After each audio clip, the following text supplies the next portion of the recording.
Mungkin kita sudah tidak awam dengan slogan, "Jangan sekali-kali melupakan sejarah." Ya, slogan yang diutarakan oleh Presiden Soekarno ini bukan tanpa alasan.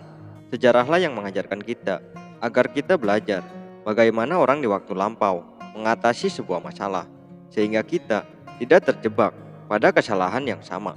Sejarah juga mengajarkan kita untuk tetap mengenang orang-orang yang telah berjasa, sehingga hidup kita bisa seperti ini. Dalam penyusunan sejarah, diperlukan cara berpikir sejarah agar dapat menghasilkan informasi-informasi kepada masyarakat.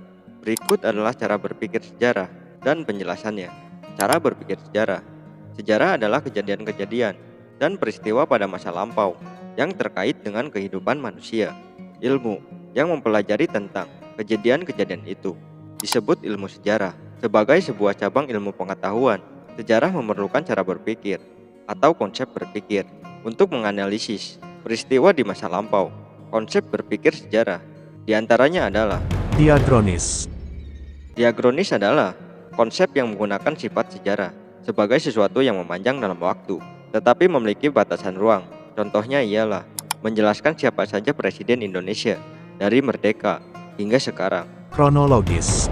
Kronologis adalah konsep berpikir dengan cara menyusun peristiwa sejarah dengan teratur sesuai urutan waktu.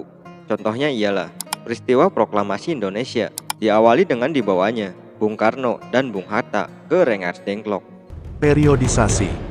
Periodisasi adalah cara berpikir sejarah dengan mengelompokkan peristiwa-peristiwa sejarah ke satu periode atau zaman sesuai ciri-ciri yang ada. Contohnya adalah periodisasi dinasti di Turki. Sinkronisasi.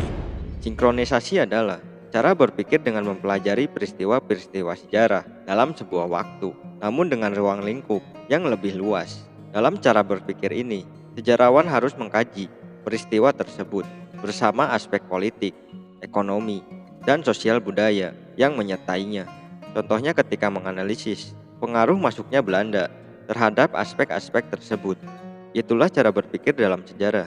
Sejarawan bisa memiliki salah satu dari cara berpikir tersebut, tergantung apa yang ingin diungkapkan dari sebuah peristiwa sejarah.